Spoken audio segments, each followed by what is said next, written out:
Sir.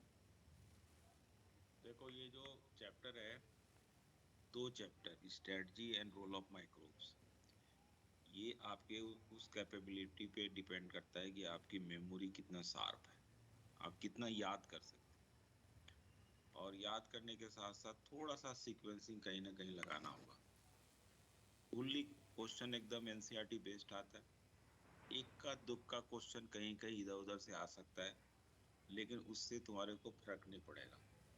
दोनों chapter को मिला दें, strategy and role of microbes, तो मान के चलो कि 7 to 9 क्वेश्चन भी आ सकता है। 9 क्वेश्चन कम नहीं होता, 36 मार्क्स हो गए। लेकिन ये जो 9 क्वेश्चन आएगा, ये ये कैसा क्वेश्चन आएगा? ये ऐसा क्वेश्चन आएगा कि आपको लगेगा कि हाँ सर, मतलब हमारा उसी उसी समय तुमको लग जाएगा कि ये सही हो गया। और अगर आप इस चैप्टर को इग्नोर करके बाकी चैप्टर आप पढ़ रहे हो, महामहिम इधर उधर अटर पटर, तो अगले साल फिर आ जाना मेरे पास, या मेरे पास मत आइयो, कहीं और चले जाइए। लेकिन ये है कि इस चैप्टर को आप कितना हद तक याद कर सकते हो। जैसे मैं तुमको एक क्लू बताता हूँ, क्योंकि आप सब लोग पढ़ चुके हो, ऐसा नहीं है कि किसी का पढ़ा हुआ नहीं है, सब लोग आप लोग पढ़े हो। जैसे मैं एक क्वेश्चन है कि एटलस 66, तो सीधे आ गया कि एटलस 66 क्या है। तो एटलस 66 वीट की वेराइटी है, फोर्टिफाइड वेराइटी, हो गया काम।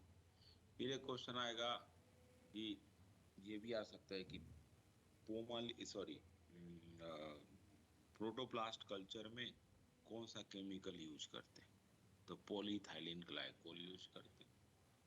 क्वेश्चन आ जाएगा कि इसमें से कौन सी semi dwarf variety of rice है, तो चॉइस में आपको जया एंड रत्ना रहेगा, रतन नहीं रहेगा, रतन मेज की वेराइटी होती है। कोई अगर क्वेश्चन आता है कि प्लांट ब्रीडिंग का रूट क्या है, मतलब जब हम प्लांट ब्रीडिंग करते हैं तो सबसे इंपॉर्टेंट स्टेप्स कौन सा होता है, तो root of the plant breeding हम लोग बोलते हैं कलेक्शन ऑफ वेरिएबिलिटी या जर्म प्लाज्म। ऐसे करके क्वेश्चन आता है। फिर अगर क्वेश्चन आ सकता है कि सीड को सर्टिफाई कौन करता है, तो NSC, that is the national seed corporation. Clear? देखो ये एक ऐसा चैप्टर है कि इसको बड़े सीरियसली पढ़ना है, लेकिन आप लोग बहुत बड़े काबिल हो, काबिलों की जमात है क्लास में, कि not only for the RP22, जितने भी ड्रॉपर आते हैं वो अपने को बहुत स्मार्ट समझते हैं, इसलिए आपको स्मार्ट नहीं समझना है। जैसे मैं जो तुमको जो चीज़ बोल रहा हूँ वो चीज़ कर लो, तो आपका बेड़ा पार है। मैं गारंटी देता हूँ कि अगर आप मेरे को फॉलो करोगे तो 7 से 8 क्वेश्चन कहीं नहीं गया। अरे अपूर्वाकरण, ये क्या क्या तुम क्या बोलते हैं जी, अपोजी, मोमो जी, क्या बोलते हो तुम लोग जो डालते हो? हैं? इमोजी। हाँ, ये अपूर्वाकरण उस समय से डाले जा रहा है, तो पढ़ने लिखने में मन नहीं करता क्या? मैं आज पेरेंट को फोन लगाता हूँ। अपूर्वाकरण आपकी हालत बाकी कुछ एक बच्चों जैसी हो गई है, आपको नो हवा लग सर, गया है वो जलनपुरी का। गलती से स्पैम हो रहा है सर। नो, ऐसा सर नहीं मेरे है। मोबाइल से स्पैम हो रहा है। ऐसा अपने से कैसे हो जाएगा? ये मैंने देखो एक बार किया था सर, बार नहीं, बार स्पैम हो रहा है, पता नहीं कैसे। मेरे सामने अजमल है, वरीशा है, कशिश है, समीर है, सूरज है, कोई तो नहीं कर रहा है। तुमको मन नहीं लग रहा है पढ़ने में? नहीं लग रहा है तो निकल लो अपने घर। क्लास लग में रहा है अगर, सर। देखो मैं बहुत चीज वॉच करता हूँ माइन्यूटली, अगर तुम और इग्नोर करता हूँ। अब मैं देख मैं रहा तू हूँ तो तुम्हारी टॉपर पढ़ाई बनता है। लिखाई नहीं हो रही है, मेरा इशारा तुम्हारे ऊपर ज्यादा था, जो इतना मैंने प्रवचन दिया ना वो तुम्हारे ऊपर ज्यादा था, काबिल लोग बन रहे हैं ज्यादा। ये तब से मैं देख रहा हूँ, ये तरह तरह के फोटो बनाए जा रहे हैं, देखो इसमें क्या क्या है। ये मुंह गोला, ठीक है, कुछ फिर वो लाफिंग वाला है, फिर सरप्राइज्ड वाला दे रहा है, फिर अभी दे दिया लव वाला, ठीक है, फिर वैलेंटाइन डे वाला दे देगा। यही सब करने आए हो तब यहाँ पे? हैं?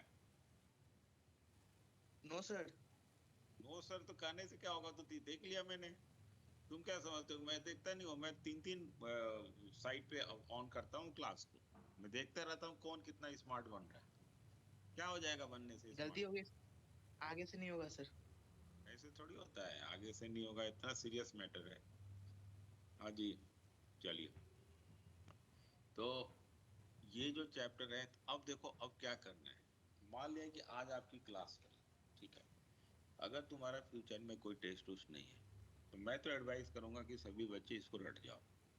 देखो सब मैं जानता हूँ, मैं बायोलॉजी का, मैं बायो का टीचर हूँ, मेरे को पता है ना कि इस चीज को आप जल्दी से स्टोर करके अपने ब्रेन के अंदर डाल सकते हो और बहुत दिन तक इसको एज सच रख सकते हो। इस चैप्टर में कुछ नहीं है, सीक्वेंसिंग कर लो, टेबल नंबर 9.1 9.2 है, उसको तुम अपने एक फोटोकॉपी करा के अपने रूम में चिपका दो और उसको खाते वक्त या सोते वक्त देखते रहो कि पूसा स्वर्णिम क्या है, पूसा गौरव क्या है, करण राई क्या है, ऐसे करके बस यही क्वेश्चन है। और मैं गारंटी देता हूँ कि ये एक ऐसा क्वेश्चन है कि जो बच्चे पढ़ के जाते हैं वो तो करते हैं, जो पढ़ के नहीं जाते उनको हिम्मत नहीं है कि ये क्वेश्चन करें। और इसमें कुछ नहीं है, ये अगर कोई तुमको बोलता है कि रटने वाला ये है वो है, कुछ नहीं है, एज सच आप लोग करोगे और मेरे को फिर तो कोई प्रॉब्लम नहीं आएगी। फिर मैं तुमको क्विज में देखना, क्विज में दूंगा तो आपको वहां पे भी प्रॉब्लम नहीं आएगी। ठीक है, तो अभी आप आराम आराम से लिखिए, मैं इसका पीडीएफ नहीं भेज रहा हूँ क्योंकि पीडीएफ भेजने में फिर आप पढ़ोगे नहीं। आप लिखो और आज के दिन ही आज मैक्सिमम चीज याद कर लेना, फायदा हो जाएगा, फिर इसको छोड़ देना, बाकी चीज पढ़ना तुम। तो मैं अभी पीडीएफ से सॉरी शुरू कर रहा हूँ। Strategy, strategy basically ninth class में तुम लोग एग्रीकल्चर वाला पार्ट पढ़े होगे, तो ये थोड़ा मिक्सचर है, इसमें एग्रीकल्चर भी आता है। चलिए, तो strategy for enhancement in food production है। बेसिकली हम लोग एग्रीकल्चर से चलेंगे और प्लांट ब्रीडिंग से चलेंगे। पहले आप समझ लो फिर लिखना कि प्लांट ब्रीडिंग एक ऐसा प्रोसेस है जो कुछ ना कुछ प्लांट के अंदर इंट्रोड्यूस किया जाता है उसके कैरेक्टर को इम्प्रूव करने के लिए। ठीक, उसके जीन को मॉडिफाई कर सकते हैं या उसको क्रॉस करा के उसके अंदर नया जीन इंट्रोड्यूस कर सकते हैं। So it is the process in which the genotype of an organism is modified to make that organism more useful to humans. पहली बात। दूसरा है कि it is a genetic improvement of the crop plants in order to create desired plant types that are better suited for cultivation, give better yields मतलब वही production, and are disease resistant। इतना part हम लोग को पढ़ना है plant breeding.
जब हो जाए तो बोलना। लिख लिए सब लोग? नहीं सर। No sir. लिखो लिखो, आराम से लिखो, कोई जल्दीबाजी।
Done sir. ठीक है, तो ये तो प्लांट ब्रीडिंग का एक सिंपल सा डेफिनेशन था। अब हम लोग चलेंगे कि आगे क्या होता है। ठीक है, चलिए नेक्स्ट पेज पे। जो प्लांट ब्रीडिंग होता है उसमें मेनली कन्वेंशनल मेथड होता है, म्यूटेशनल मेथड होता है, पॉलीप्लॉइडी होता है, जेनेटिक इंजीनियरिंग होता है एंड टिश्यू कल्चर होता है। सबको थोड़ा थोड़ा हम लोगों ने पढ़ रखा है, इसलिए इसमें ज़्यादा डिटेल में नहीं जाना है। सीधे जाना है कि जो देसी मेथड होता है उसको कन्वेंशनल मेथड बोलते हैं। म्यूटेशन तुम समझ चुके हो, तुमने ये भी पढ़ा है कि गामा रेडिएशन से कई म्यूटेशनल वेराइटी डेवलप किया जाता है। पॉलीप्लॉइडी भी आप देख चुके हो, autopolyploid, allopolyploid. Genetic engineering तो बायोटेक वाले चैप्टर में पढ़ते हो कि कैसे हम लोग जीन का ट्रांसफर करते हैं वेक्टर के हेल्प से एक ऑर्गेनिज्म टू ऑर्गेनिज्म। तो यहाँ पे जैसे बीटी कॉटन अगर आता है तो वो इसी मेथड से बनता है। फिर उसके बाद टिश्यू कल्चर। टिश्यू कल्चर हम लोग थोड़ा सा पढ़ेंगे, पहले भी पढ़ चुके हैं, फिर भी दोबारा पढ़ेंगे।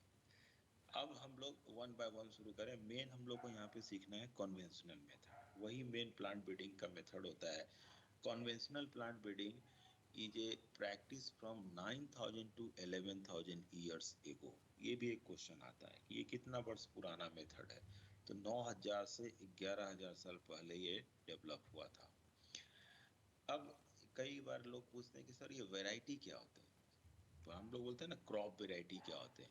सो a variety consist of a group of plants that have the similar genotype and it differs in one or more characters from other varieties of the same crop।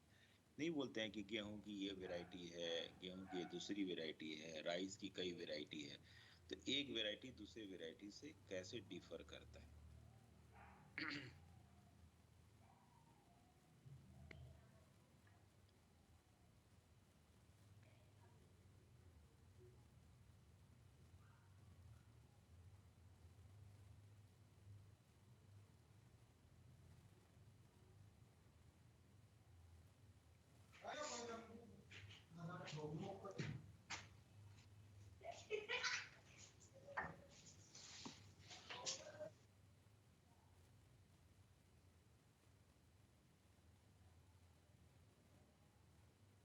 इसके बाद क्या है? इसके बाद plant breeding is plant breeding is in practice from 9000 to 11000 years ago।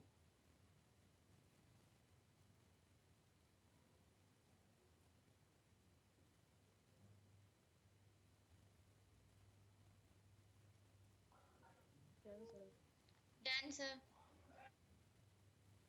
ठीक है,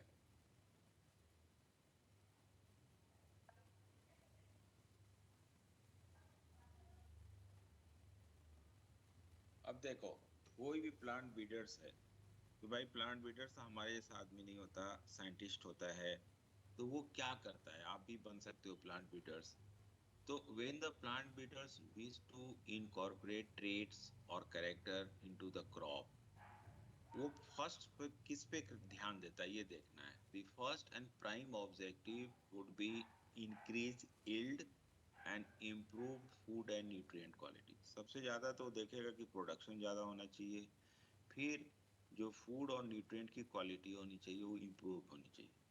उसके बाद वो ध्यान देगा increase tolerance to the environmental stresses like salinity, extreme temperature, drought resistant drought resistant to pathogen. Resistant to pathogen का मतलब है कि वायरस से रेजिस्टेंट वैरायटी होना चाहिए, फंजाई से रेजिस्टेंट होना चाहिए, माइकोप्लाज्मा से, बैक्टीरिया से रेजिस्टेंट।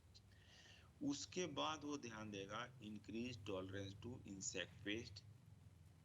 ठीक है, तो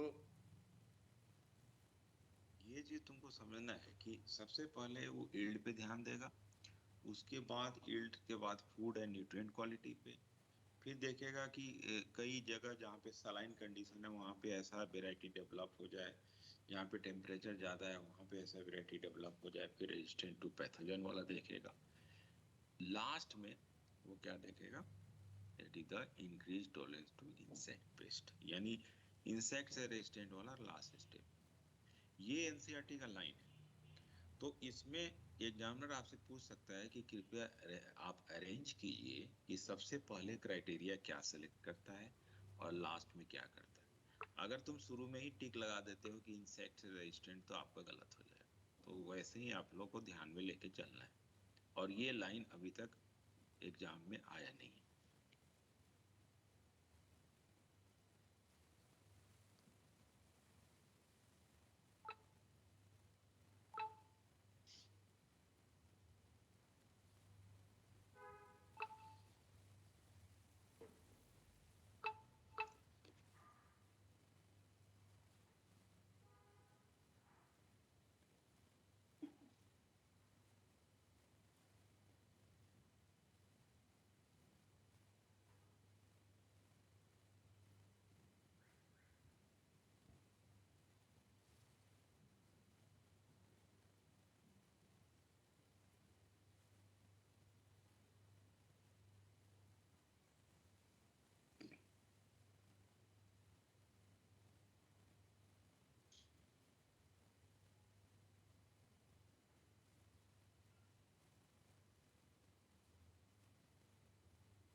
तो या डन सर। ठीक है, तो अब तुम समझ गए होगे कि कैसे increase yield, salinity, extreme temperature, drought, resistant to pathogen, resistant to insect का सीक्वेंस क्या है। और ये सीक्वेंस यहाँ के टेस्ट में काफी पूछा जाता था। जैसे 12th का एग्जाम होता है ना, तो उसमें इस चैप्टर में ये वाला सीक्वेंस जरूर पूछा जाता है एग्जाम में। इसलिए पूछा जाता है कि ताकि नीट का जब एग्जाम दें तो आप ये सीक्वेंस जरूर याद रखें। अब हम लोग को स्टेप्स पढ़ना है कि प्लांट ब्रीडिंग का स्टेप्स क्या है। मैंने अभी अभी थोड़ी देर पहले तुमसे पूछा था कि एक क्वेश्चन आता है कि what is the root of plant breeding. तो देखो सबसे निचला लाइन लिखा हुआ है, collection of variability is the root of plant breeding, यानी ये एक इम्पॉर्टेंट स्टेप है। तो फर्स्ट स्टेप में कलेक्शन ऑफ वेरिएबिलिटी बोलते हैं, जिसको जर्म प्लाज्म बोलते हैं।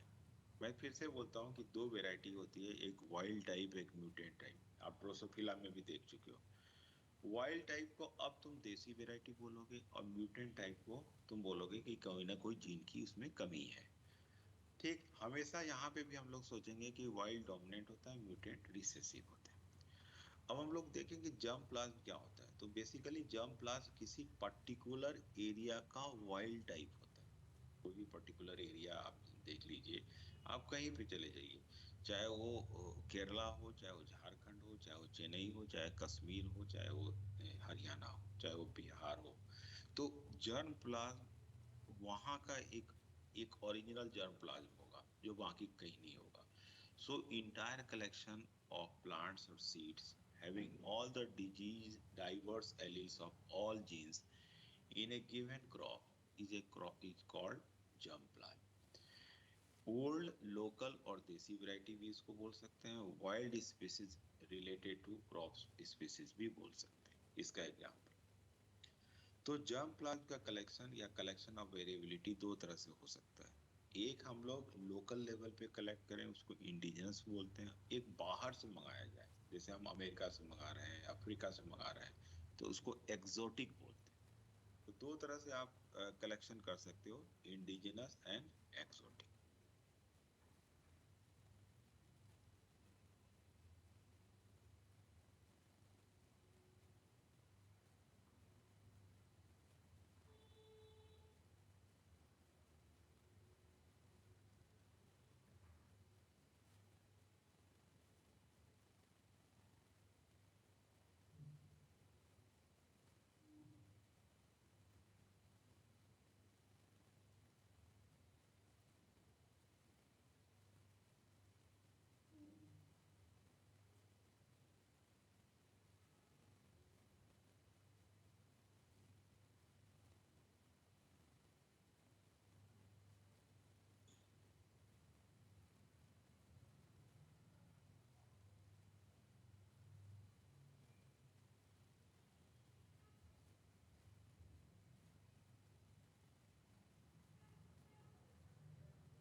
हो गया? 1 minute, sir.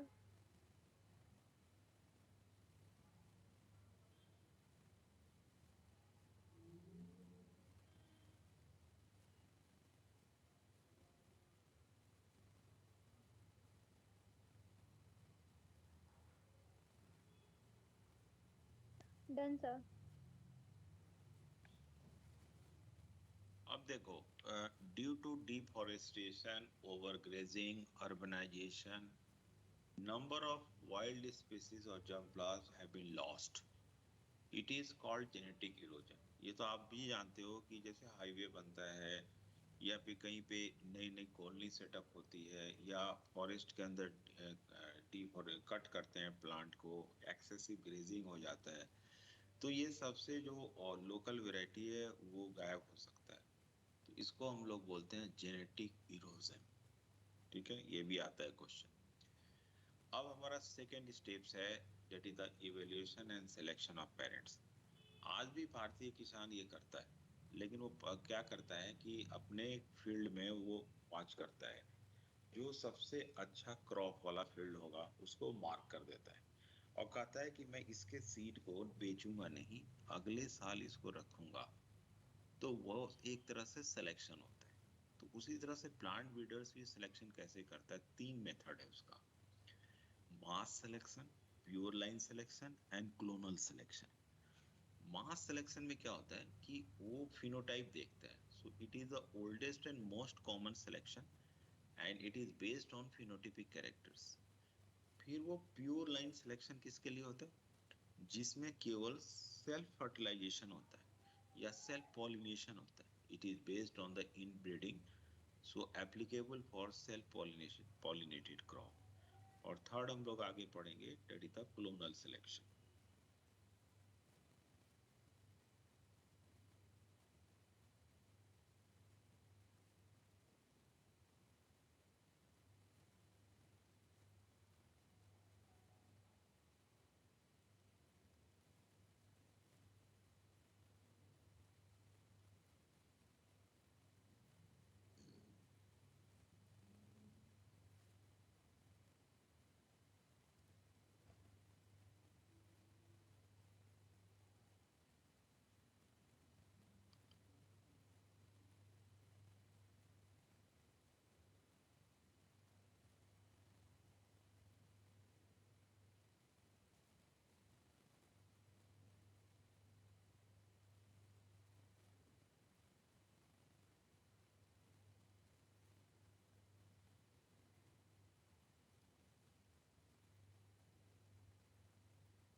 और जल्दी जल्दी लिखो, तुम Done. लेट कर रहे हो। लिख लिए? Yes, sir. No, sir. 1 second. लिखो।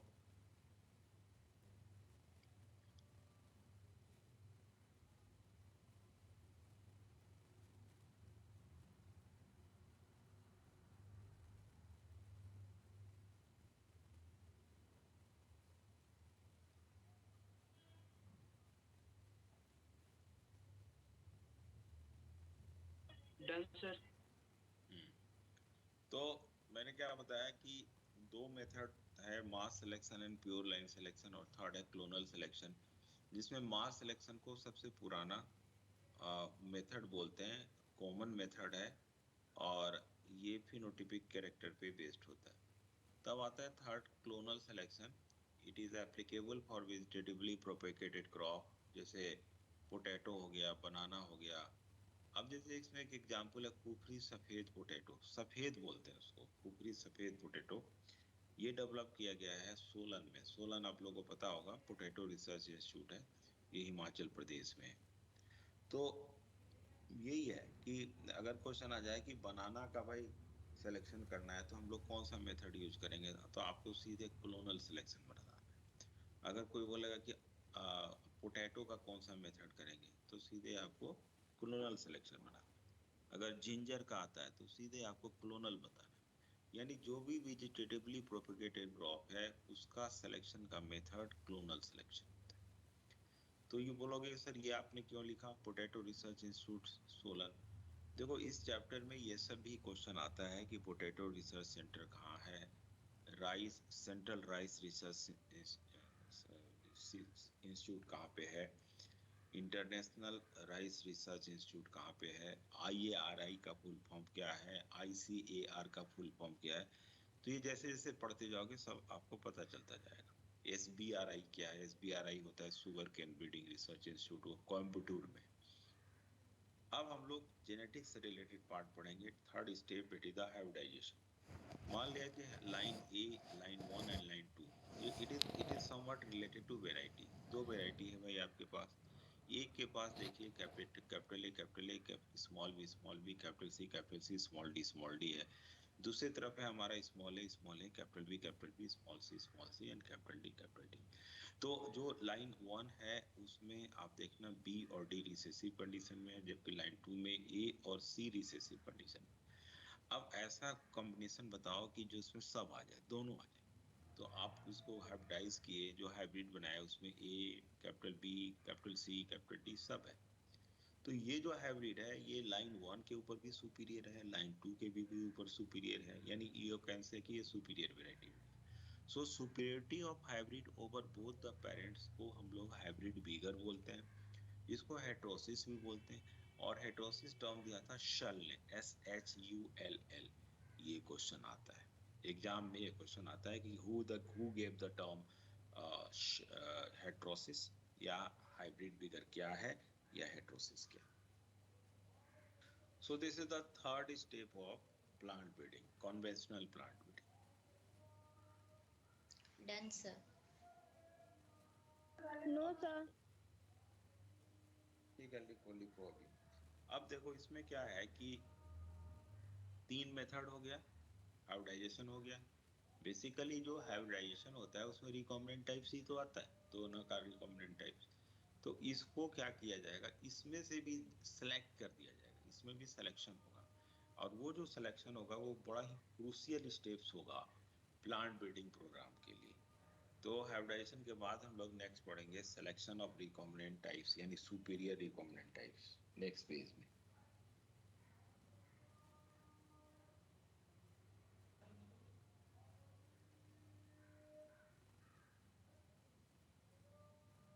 हो गया?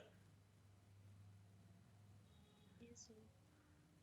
यस। Yes, sir.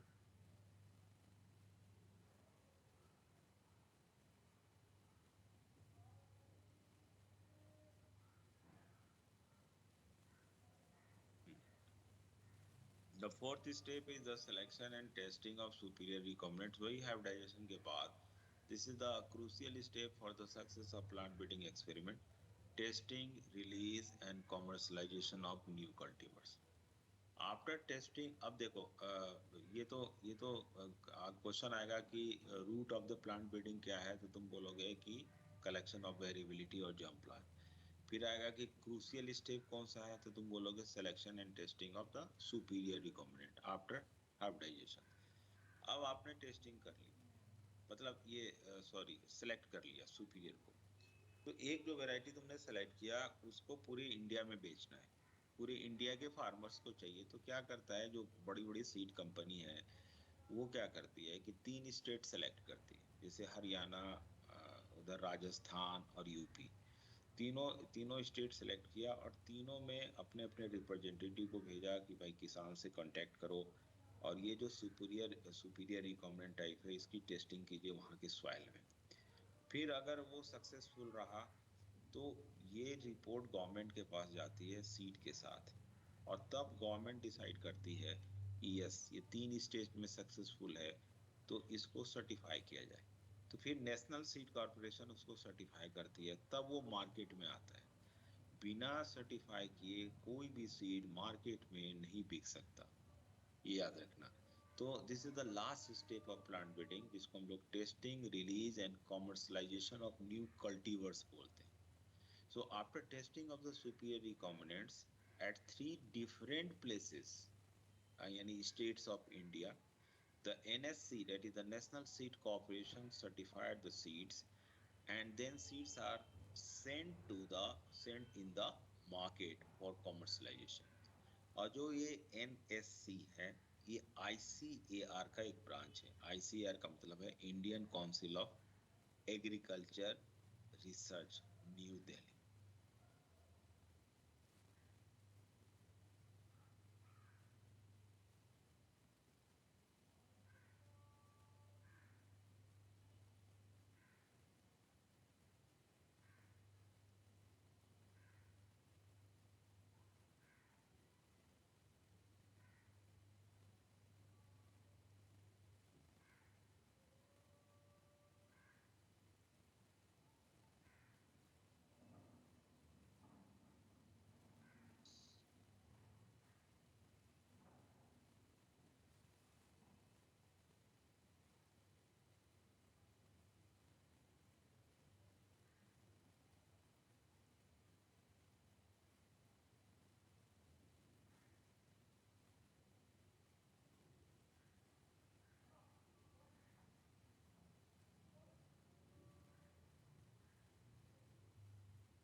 दिनेश चलें?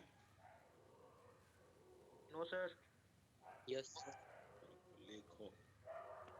No sir. ठीक है.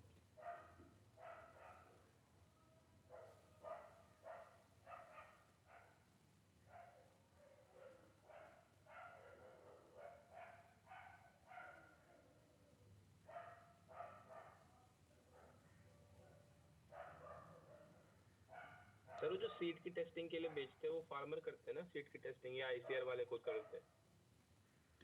टेस्टिंग फार्मर नहीं करते. जो टेस्टेड सीड होता है ना, ये आईसीआर का एक ब्रांच होता है. उस एनएससी कॉर्पोरेशन होता है. ये फिर अपने लेवल पे कुछ केमिकल से कुछ और भी, फिर ये भी पता करते हैं कि कहीं ये क्रॉप इंडियन क्रॉप को बर्बाद ना कर दे. कई बार बाहर से तुम देखते होगे कि सीड आता है तो लोकल वेराइटी को डिस्ट्रॉय कर देता है. तो ये बेसिकली सर्टिफाई करने के लिए जो रिपोर्ट होता है वो डिफरेंट स्टेट से मंगवाते हैं.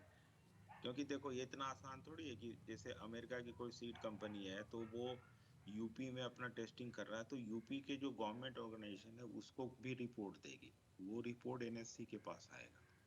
जब चारों तरफ से रिपोर्ट आ जाएगा तब तुम देखे होगे कि जो सीड का जो पैकेट होता है उसके के ऊपर एनएससी का एक मोहर लगा रहता है.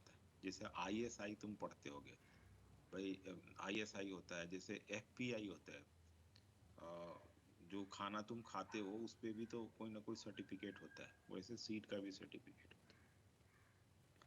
हमारा एक जूनियर है, मतलब वो एग्रीकल्चर साइड में चला गया था, तो वो आजकल वो सीड कंपनी में सीनियर टेक्नीशियन है, मतलब सीनियर साइंटिस्ट कह सकते हैं, टेक्नीशियन नहीं.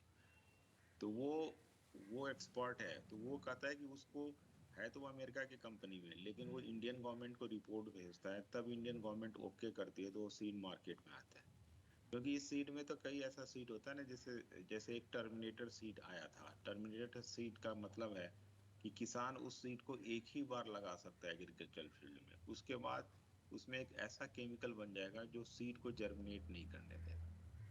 लेकिन जब फर्स्ट टाइम लगाएगा तो विगरस प्रोडक्शन होगा, मतलब वो इतना खुश हो जाएगा. बट उस सीड का वो यूज दूसरी बार नहीं कर सकता है, उसको बार बार मार्केट से सीड परचेज करने पड़ेंगे. तो उस सीड को इंडियन गवर्नमेंट अलाउ नहीं करती, टर्मिनेटर सीड. ठीक है. चलिए अब हम लोग आते हैं. ये तो होगी, देखो ये था तुम्हारा प्लांट ब्रीडिंग. इससे क्वेश्चन आता है, यानी अब तक जो तुमने स्ट्रेटजी वाला पार्ट पढ़ा है इससे एक क्वेश्चन आने की उम्मीद है. कहाँ से क्या क्वेश्चन आएगा, सिंपल, टफ, इजी, कुछ भी आ सकता है. टफ कुछ नहीं आता. अगर तुम्हारा पढ़ा हुआ है तो आराम से तुम लोग कर लोगे. अब पूरे इस चैप्टर में यही 5 स्टेप्स आएगा कि कन्वेंशनल मेथड में कौन कौन सा स्टेप होता है. तो collection of variability, then selection, then hybridization, then selection of superior recombinants, and final testing, release and commercialization. इसके बाद हम लोग आते हैं ग्रीन रेवोल्यूशन में. 1960 में इंडिया में फेमाइन आ गया था और इंडिया इंडियन गवर्नमेंट उस समय बहुत परेशान थी। लाल बहादुर शास्त्री उस समय प्राइम मिनिस्टर थे। तो ऐसा लगा था कि यार इससे अच्छा तो इंडिया गुलाम था, तो था 1947 के पहले अच्छा था, ये ऐसा क्या हो गया। फिर सब वो लोग सभी गवर्नमेंट के जितनी भी टीम थी, साइंटिस्ट थे, उन्होंने मिल के डिसाइड किया कि ऐसा करते हैं कि कुछ सुपीरियर वेराइटी डेवलप करते हैं। उस समय एग्रीकल्चर फील्ड नहीं था जिसको उसको गवर्नमेंट अपने लैंड देती थी, जो आज तक लैंड वापस नहीं हुआ, कई लोग उसको एक्वायर कर लिए। फिर इरिगेशन फैसिलिटी फ्री था, सीड फ्री था, पेस्टिसाइड फर्टिलाइजर सब फ्री था। उसी समय मैक्सिकन वैरायटी का इंट्रोडक्शन हुआ इंडिया में, और उस मैक्सिकन वैरायटी से फिर कई वैरायटी डेवलप की गई। सबसे ज्यादा राइस और वीट पे वर्क हुआ था, ठीक है। पूरे वर्ल्ड लेवल पे एक साइंटिस्ट थे जिन्होंने मैक्सिकन वैरायटी का डिस्कवरी किया था, डॉक्टर नॉर्मन ई बॉरलॉग, इसलिए उनको फादर ऑफ ग्रीन रिवोल्यूशन बोलते हैं। इंडिया में ये काम MS स्वामीनाथन ने किया था, इसलिए इनको हम लोग Indian father of green revolution बोलते हैं। सो अब हम लोग ग्रीन रेवोल्यूशन को ठीक से देख लें कि इंडिया इज एग्रीकल्चरल कंट्री, सब लोगों को पता है। Accounts for around 33% of the India GDP बोलते हैं ग्रॉस डोमेस्टिक प्रोडक्ट को, एंड एम्प्लॉयमेंट देता है 62%। एम्प्लॉयमेंट का मतलब ये नहीं होता है सरकारी नौकरी। एम्प्लॉयमेंट का मतलब है कि अगर लेबर एग्रीकल्चर फील्ड में काम करेगा तो उसको कुछ ना कुछ पैसा या फिर फूड के रूप में कुछ ना कुछ मिलेगा, that is the employment. So the development of the several high yielding varieties of wheat and rice in mid 1960 as a result of various plant breeding techniques lead to dramatic increase in the food production in our country. This phase is known as green revolution. You can say कि हम लोग 1960 से लेके 2000 तक हम लोग आगे आएंगे तो सारा ग्रीन रेवोल्यूशन पीरियड होता है। तो इनमें दो साइंटिस्ट का काफी कंट्रीब्यूशन है, नॉर्मन ई बॉरलॉग का जिन्होंने मैक्सिकन वीट का डिस्कवरी किया था, और MS स्वामीनाथन जो आज भी इंडिया में वर्क कर रहे हैं, इनकी टीम काम कर रही है।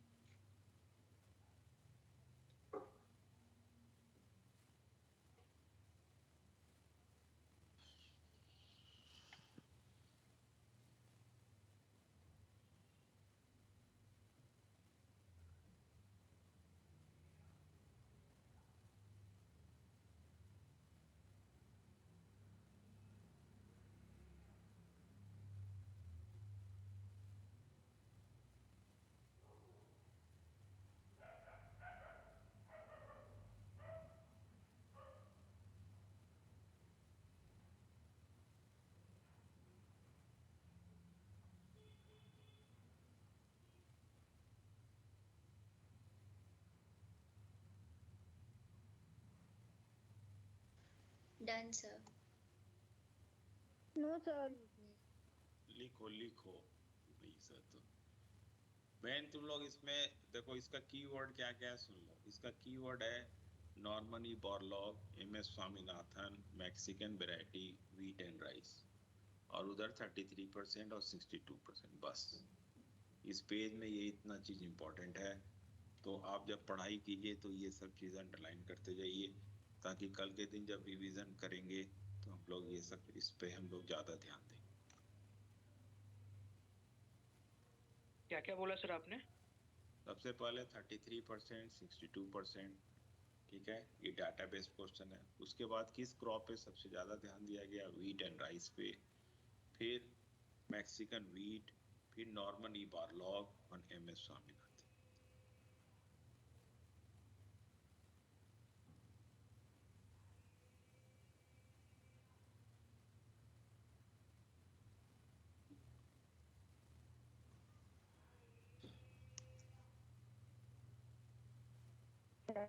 Done sir. ये भी डाटा तुमको याद करना चाहिए, मैंने जान के इनसर्किल किया हुआ है कि 1960 से 2000 तक व्हीट का production increase from 11 million ton to 75 million ton. तुम लोग बजट भाषण कभी नहीं सुने होगे, जब सुने होगे ना तो इन बजट भाषण में ये सब भी बोला जाता है।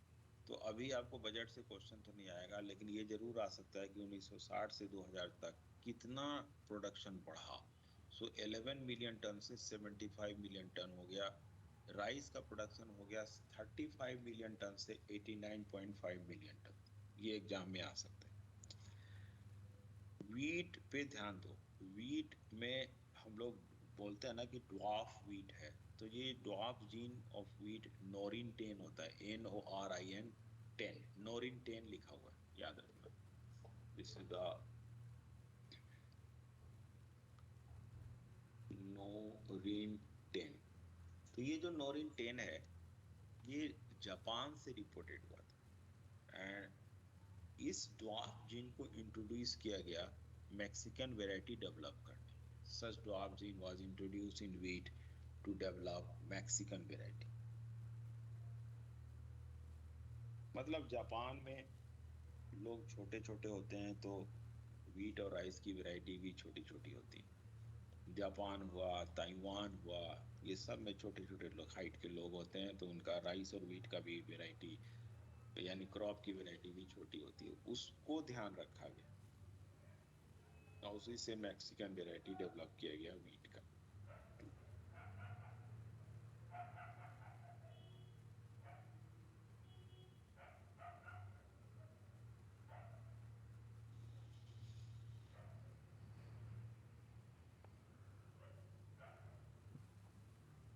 सर नोरिन 10 लिखा हुआ है। नोरिन 10, NORIN 10।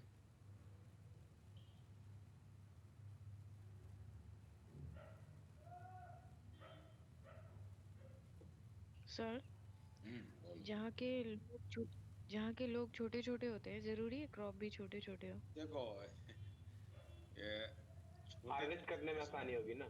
सुनो, छोटे छोटे का मतलब है कि सभी लोग छोटे छोटे। ओके। तो आप बताओ ना कि जैसे क्रॉप होता है, राइस है, व्हीट है, तो अगर वो हमारे ऊपर डिपेंड करता है तो कुछ ना कुछ तो इवोल्यूशन उसका भी होता है ना हमारे अनुसार। तुम यही नहीं देखो, तुम कैटल को भी देखोगे कि कैटल जो पहाड़ों पे लोग रहते हैं, अभी भी इंडिया में भी जो पहाड़ी लोग होते हैं, मतलब एकदम पहाड़ पे, उसके कैटल की हाइट छोटी छोटी होती है। उसका कारण है कि उसको पहाड़ के ऊपर चढ़ना उतरना भी पड़ता है।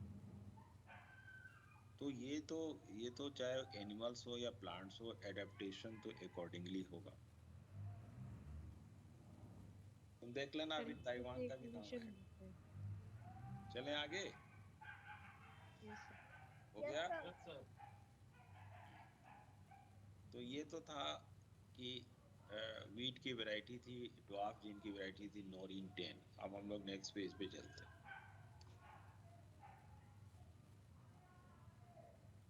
ये जो नोरिन 10 है, यानी जो मैक्सिकन वैरायटी जिसे डेवलप किया गया, these varieties show several superior characters like high yield, resistance for lodging. Lodging बोलता है जब बड़े बड़े क्रॉप हवा के झोंके से गिर जाते हैं, उसको लॉजिंग बोलते हैं।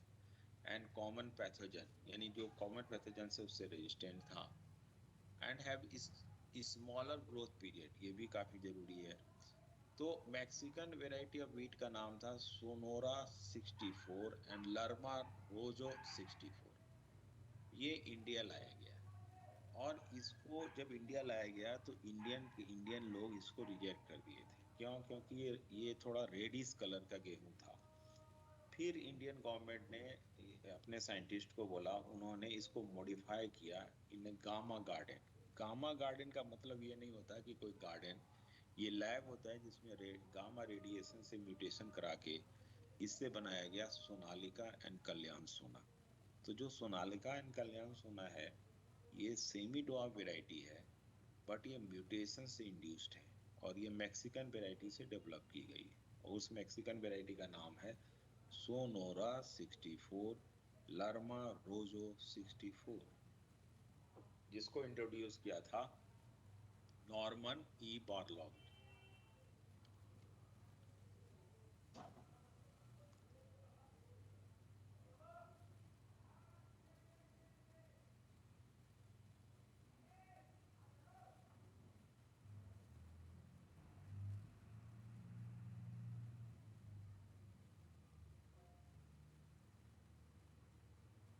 सर राइट में क्या लिखा है सर आपने? Wave brought to India. Where? Were WERE।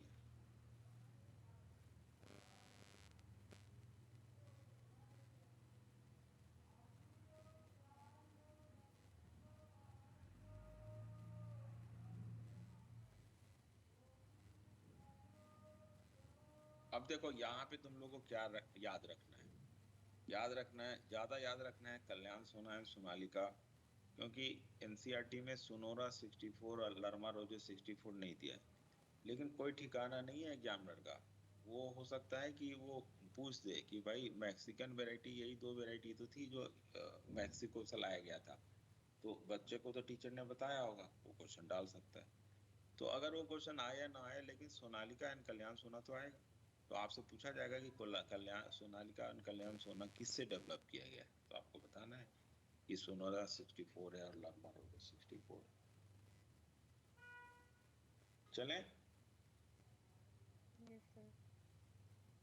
Yes sir. अब जैसे तुमने नोरिन 10 पढ़ा, वैसे ड्वार्फ राइस का जो वो था, जीन था, ड्वार्फ जीन, उसका नाम था डी जियोवू जेन, और ये ताइवान से मंगाया गया था। Dee geo woo gen brought to IRRI। अभी मैंने बोला ना कि कई चीज आपसे पूछा जाएगा, तो IRRI का फुल फॉर्म है international rice research institute, Philippines, Manila तुम लोग जानते होगे, फिलीपींस भी जानते हो। यहाँ पे इस DGO जेन से डेवलप किया गया IR8, IR24, IR36। यहाँ पे IR किसको रिप्रेजेंट कर रहा है? IRRI, ये dwarf variety of rice. Taichung native 1 मंगाया गया ताइवान से, सब ये इंडिया में मंगाया गया। In India Jaya Ratna develop किया गया ड्वार्फ राइस वैरायटी। और ये कहाँ डेवलप किया गया, ये मैं बता देता हूँ, CRRI,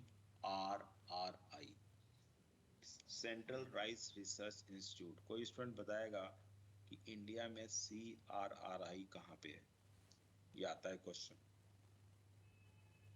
central rice research institute. Delhi. नहीं, दिल्ली नहीं है। दिल्ली में सर? नहीं है। दिल्ली में है IARI, दिल्ली में है ICAR। सर उड़ीसा में सर? यस, उड़ीसा में, कटक में। CRRI कटक उड़ीसा में। ये सब आता है question. Central rice research institute, यहाँ पे जया और रत्ना डेवलप किए गए। आजकल नेट भी स्लो चल रहा है। नेट स्लो चल रहा है? हैं? हमारा नेट स्लो चल रहा होगा, बाकी तो ठीक है। सर वो टाइचिंग नेटिव 1 क्या है ये राइस की वैरायटी है। ये तो तुम एनसीईआरटी में भी लिखा हुआ है, पढ़ना, एनसीईआरटी का लाइन है। मतलब ये और वो जो DGO वू जेन है, ये दोनों ड्वार्फ वैरायटी है? नहीं, DGO वू जेन एक ड्वार्फ जीन है, उससे डेवलप किया गया था IR8, IR24, IR36 फिलीपींस में, यानी IRRI में। टाइचुंग नेटिव 1 ताइवान से डायरेक्ट मंगाया गया।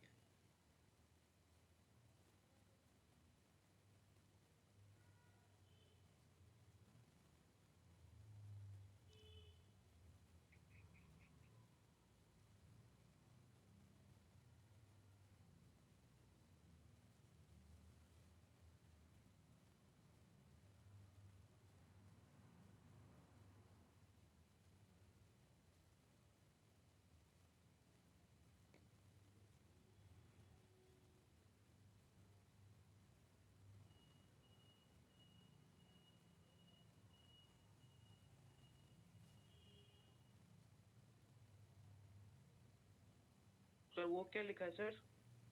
Native 1 was produced in Taiwan, पहला वर्ड क्या लिखा है? Taichung native 1, Taichung, TAICHUNG, Taichung native 1 was produced in Taiwan.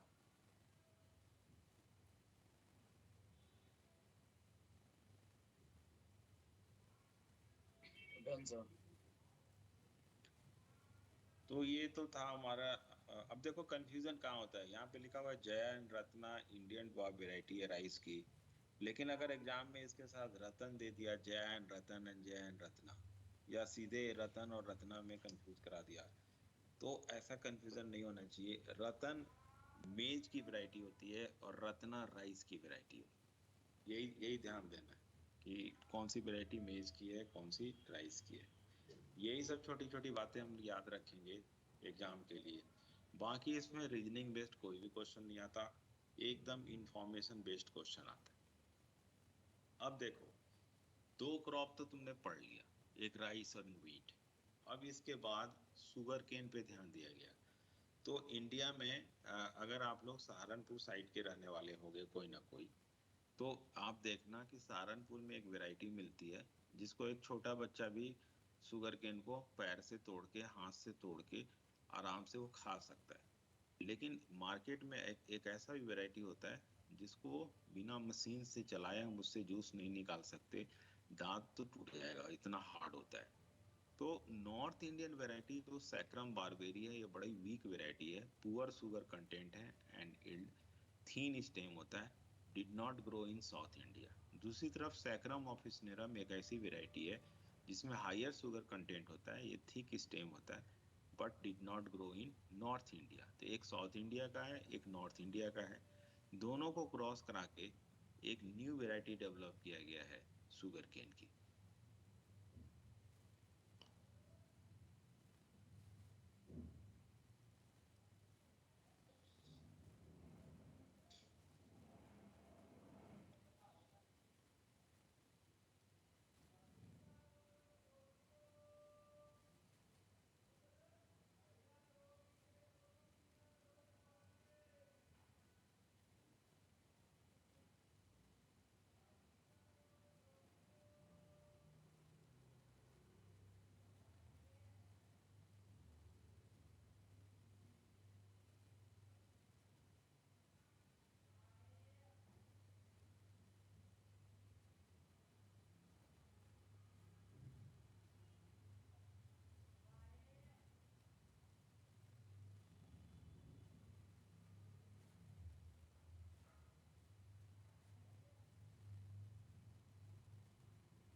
फिर वो नई वैरायटी कहाँ ग्रो करेगी, साउथ या नॉर्थ? दोनों जगह जाएगी, दोनों जगह ग्रो करेगी ना।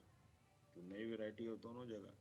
भाई दो को ऐसे कंबाइन करके उसको मैनिपुलेट किया गया कि अब दोनों जगह ग्रो कर सकता हो, साउथ में भी और नॉर्थ, पूरे इंडिया में। तो अब पूरे इंडिया में मोर और लेस एक ही तरह का शुगर केन ग्रो होता है।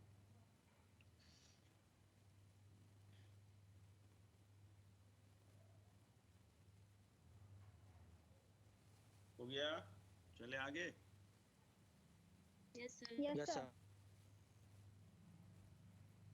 देखो एक ये भी एक क्वेश्चन बनता है कि SBRI कहाँ पे है, कोयम्बटूर में। सोच लो कि तुम इधर यूपी में मेरठ मुजफ्फरनगर में शुगर केन का प्रोडक्शन बहुत ज़्यादा होता है, महाराष्ट्र में भी बहुत ज़्यादा होता है, आपको पता है शुगर केन का प्रोडक्शन, चीनी मिल भी बहुत ज़्यादा है। लेकिन देखो कोयम्बटूर कहाँ पे है, वहाँ पे रिसर्च सेंटर खोल दिया गया SBRI। तो इनका मन है भाई, ये साइंटिस्ट जहाँ भी खोलें जहाँ उनको सूटेबल कंडीशन होता है। बहुत अच्छा जगह है कोयम्बटूर। तुमने सुना होगा एक हिल स्टेशन है ऊटी, वो वहीं पे है। और मैं आपको बता दूं कि SBRI में भी जो बच्चे एग्रीकल्चर से इंटरेस्टेड हैं, एग्रीकल्चर का मतलब किसान नहीं, जो ICR का कंपटीशन देंगे, तो वो कोयम्बटूर भी जा सकते हैं।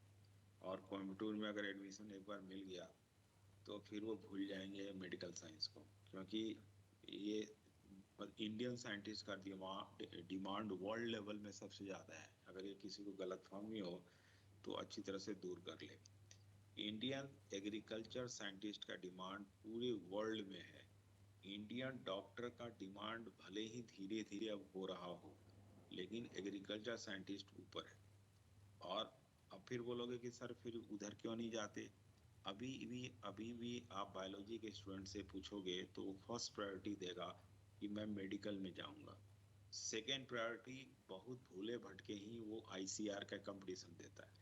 लेकिन जिसका कोयम्बटूर जैसा जगह पे एडमिशन हो जाता है, पंतनगर में एडमिशन हो जाता है, तो फिर मैसूर में हो जाता है, तो फिर उसको इधर उधर जाने की जरूरत नहीं। तो यही है SBRI।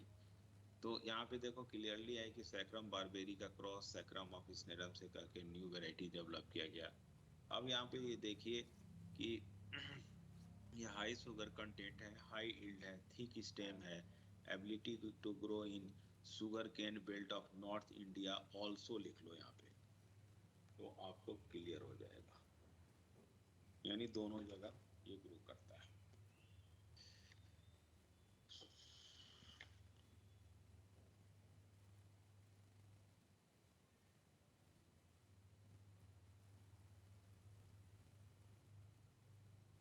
Done, sir.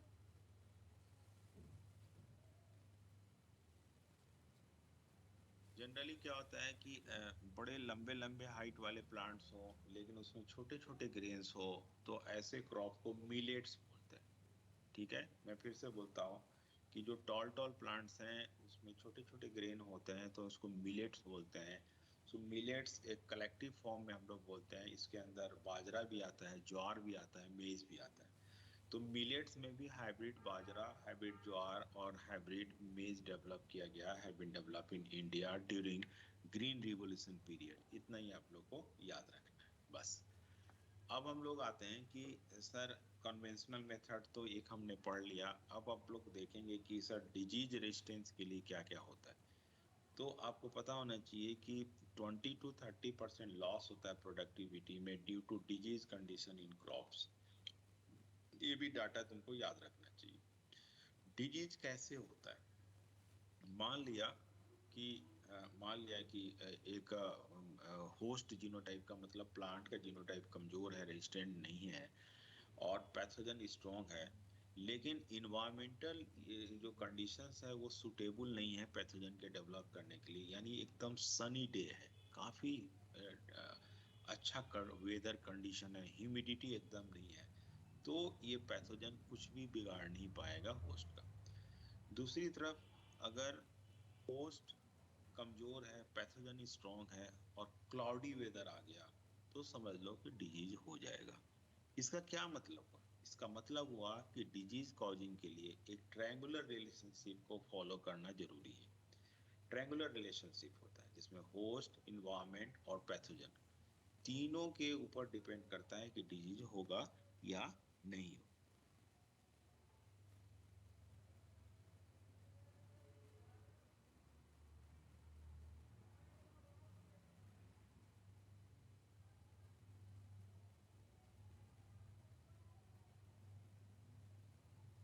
चलें?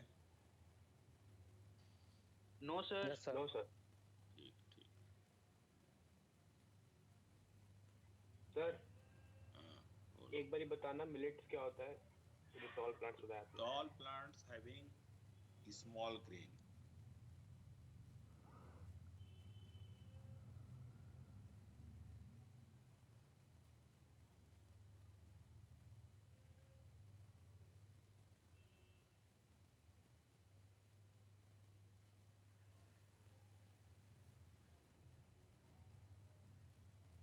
सर एक सेकंड, लास्ट स्लाइड दिखाना, एक सेकंड। कहाँ गए थे? पूजा कर रहे थे? हाँ सर, बस बत्ती जला के ही आया हूँ। अभी रुक जाओ, ये कर रहे। ये हो गया भाई सबका? Yes, sir. Yes Sir. Sir. Yes sir.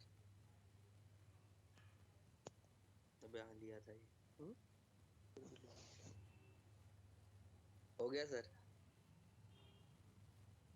अब हम लोग कुछ डिजीजेस का नाम पढ़ेंगे और वो उससे पढ़ने से दो फायदा है कि तुम्हारा फंजाई वाला चैप्टर, बैक्टीरिया वाला चैप्टर और ये चैप्टर जब भी एग्जामिनर देता है क्वेश्चन तो जानता है कि अगर हम एक क्वेश्चन देते हैं तो हमारा दो चैप्टर इसमें आ जाएगा, तो वो कोशिश करता है ऐसे क्वेश्चन को, तो ऐसे क्वेश्चन की आने की प्रोबेबिलिटी ज़्यादा होती है।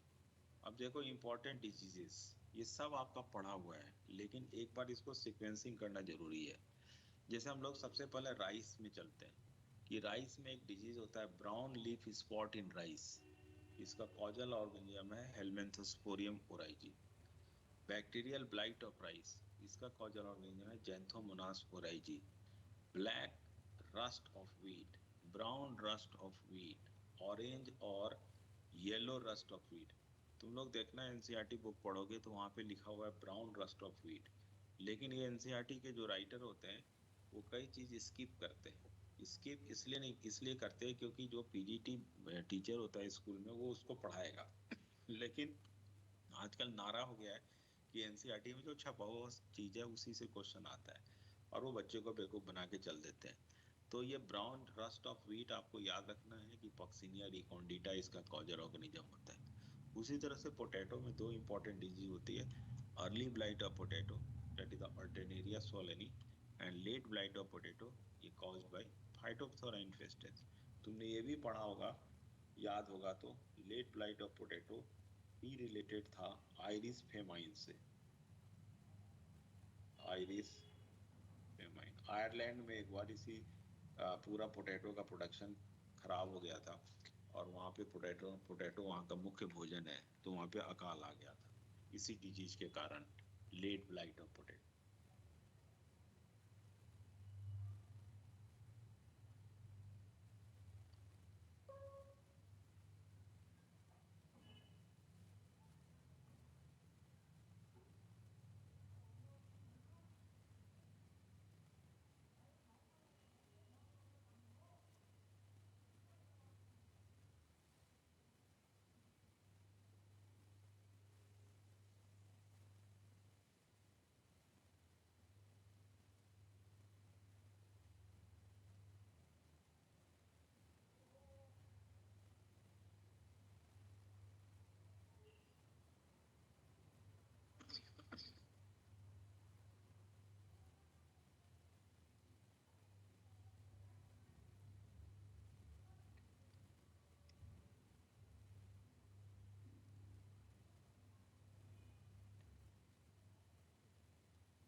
हो गया? No, sir. 2 minute sir.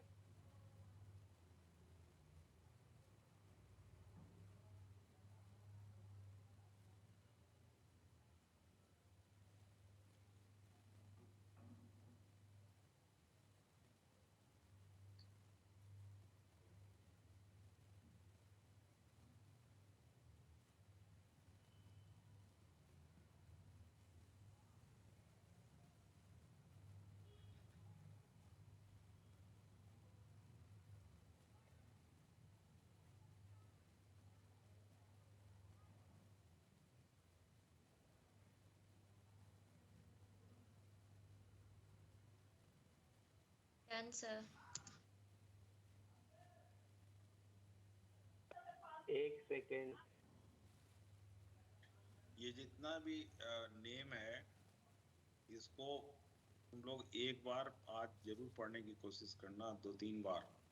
और ऐसे सब नेम अगर तुमको नहीं याद हो रहे, सिंपल सा तरीका ये है कि आप वाल में लगा ले। चिपकाइए दीवार के ऊपर और इसको बार बार आप देखिए। अगर आप बार बार देखिए, सर बोलो। ये जो आपने लेफ्ट में इरिश फैमिली लिखा है, ये क्या है? आयरिस फेमाइन है, FAMIN। आयरिस फेमाइन है इसका वो क्या? पोटैटो वहाँ का आयरलैंड का मुख्य भोजन होता है। वहाँ एक बार क्या हुआ कि ये डिजीज फैल गया बहुत तेजी से, तो पोटैटो का प्रोडक्शन हुआ ही नहीं। तो जब जहाँ का मुख्य भोजन पोटैटो हो और पोटैटो का प्रोडक्शन नहीं होगा तो अकाल आ जाएगा वहाँ। तो वो बड़ा फेमस हुआ था वर्ल्ड लेवल पे, आयरिस फेमाइन, आयरलैंड।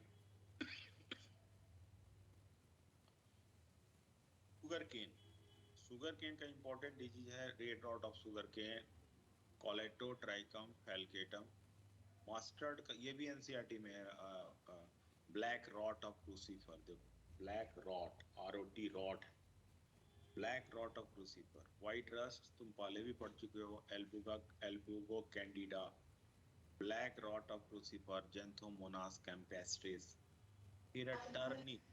टर्निप और टोबैको में वायरल डिजीज होता है। टर्निप में होता है turnip Mosaic disease. Causal organism है टर्निप मोजाइक वायरस। टोबैको में तुमको पता ही है कि ये टीएमडी कॉजल ऑर्गेनिज्म।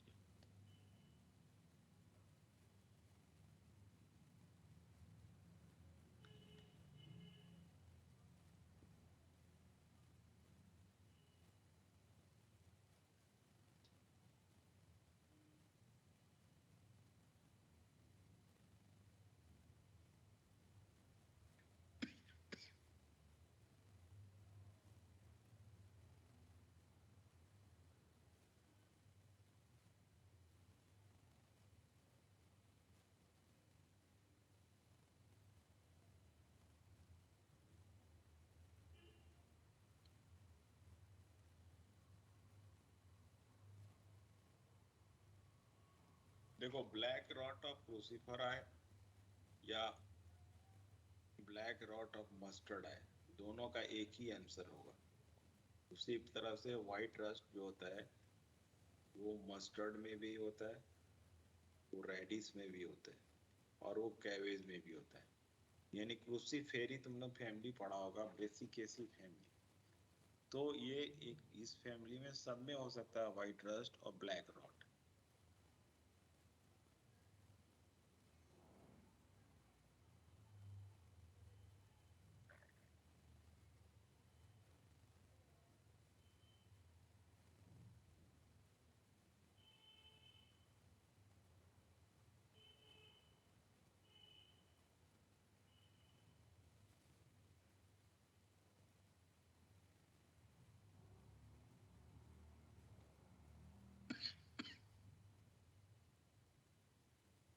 हो गया? Done, sir.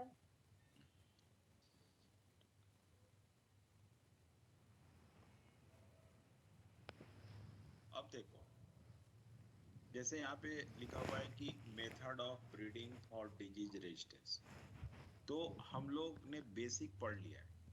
तो डिजीज रेजिस्टेंस के लिए भी हम लोग वही मेथड यूज करेंगे कन्वेंशनल ब्रीडिंग में, यानी screening germplasm for resistant sources. Screening का मतलब वही collection, hybridization of selected parents, selection and evolution of hybrids, testing and release of new varieties। मतलब यही चीज हम लोग दोबारा दोहराएंगे अगर डिजीज रेजिस्टेंट भी डेवलप करना है तो। मतलब कॉन्वेंशनल मेथड जो तुमने पढ़ा है वो एक कॉमन मेथड हो गया, ठीक है?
या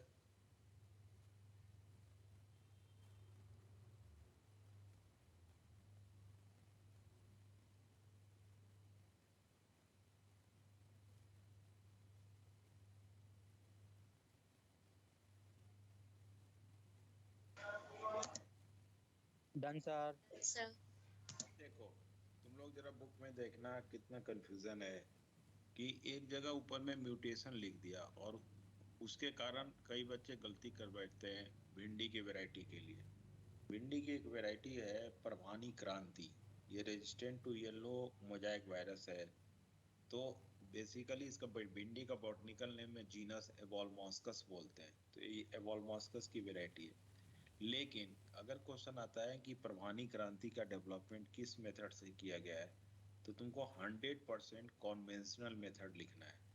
एबोलमॉस्कस एस्कुलेंटस का क्रॉस कराया गया एबोलमॉस्कस मनी हॉट से, MANIHOT, मनी हॉट, याद रखना, MANI, मनी हॉट। और ये जो मनी हॉट था ये resistant gene against yellow mosaic virus था, लेकिन इसमें पुअर ग्रोथ होता है, जबकि एबोलमॉस्कस एस्कुलेंटस में प्रॉपर ग्रोथ होता है। यानी प्रॉपर ग्रोथ तो होता है लेकिन उसको डिजीज का चांसेस ज़्यादा है, और दूसरी तरफ वो रेजिस्टेंट वैरायटी तो है लेकिन उसमें ग्रोथ अच्छा नहीं होता। तो दोनों को क्रॉस करा के परभानी क्रांति डेवलप की गई, जिसमें हाई यील्ड भी था और resistant to yellow mosaic virus भी था, और ये 100% कॉन्वेंशनल मेथड की वैरायटी है, ये आपको याद रखना चाहिए।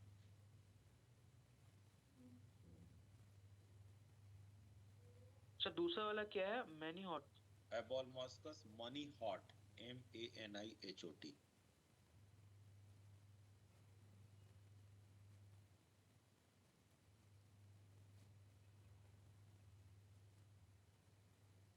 सर ये तो कन्वेंशनल ब्रीडिंग का सेकंड स्टेप ही हमने स्टार्ट कर दिया, हाइब्रिडाइजेशन। फर्स्ट स्टेप में क्या किया था हमने? नहीं, कुछ नहीं करेंगे, ये कोई मेथड नहीं किया, वो मेथड तुमको नहीं पढ़ना है। उसमें उसमें ये था कि क्या मेथड है डिजीज रेजिस्टेंट वेराइटीज की, तो जैसे तुमने पढ़ा है ना सारा मेथड वही है, बट शुरू में क्या करते हैं ना कि रेजिस्टेंट वेराइटी का जर्म प्लाज्म ले आते हैं, बस बाकी सब वो फॉलो करते हो। ये तो एग्जाम्पल है कन्वेंशनल मेथड का, डिजीज रेजिस्टेंट का।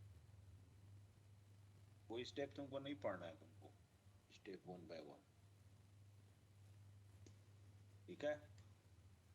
अगर पढ़ने के लिए तुमको ICR का मैं फॉर्म बता दूंगा, वहाँ एडमिशन करा लेना, वहाँ पढ़ना तुम दिन रात। चले भाई, हो गया? Yes sir. No sir. Yes sir. कुछ बुक भी पढ़ा करो, बिना बुक पढ़े नहीं होता है कंपटीशन।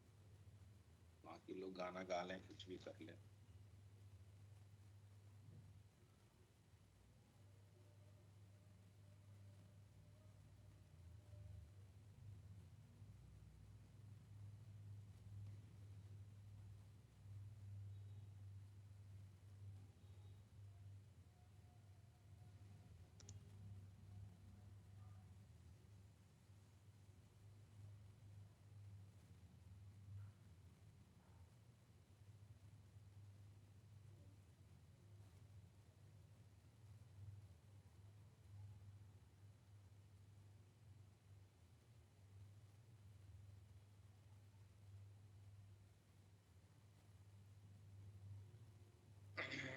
अभी तुम लोग टेबल नंबर 9.1 NCERT का केवल लिख लो।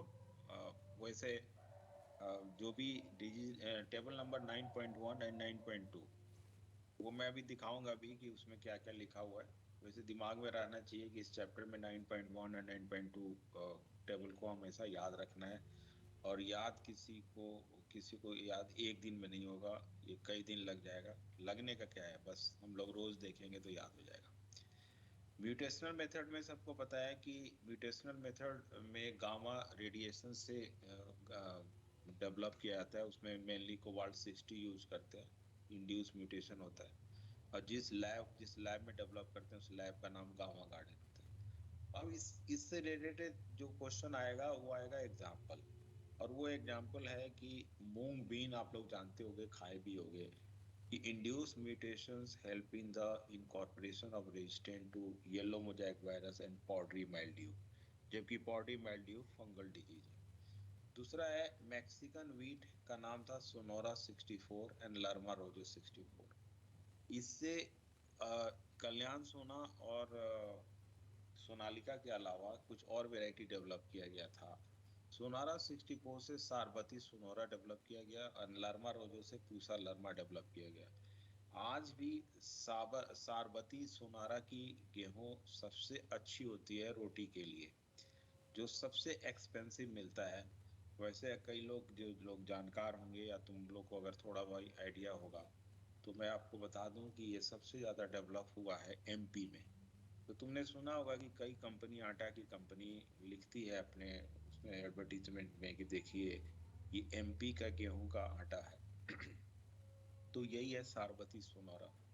ये काफ़ी सुपीरियर वैरायटी है गेहूं की और सबसे महंगा मिलता है।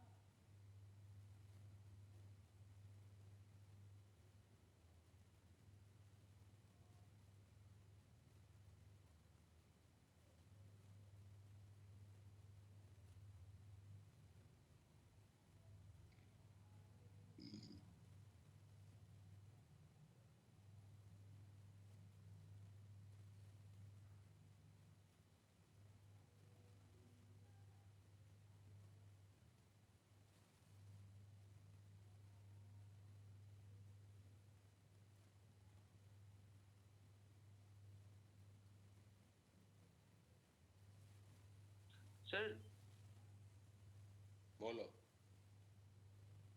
सर सारबती सोनारा हमने मैक्सिकन वैरायटी से बनाया ना? मैक्सिकन वैरायटी के स्पेसिफिक सोनारा 64 से। Okay sir.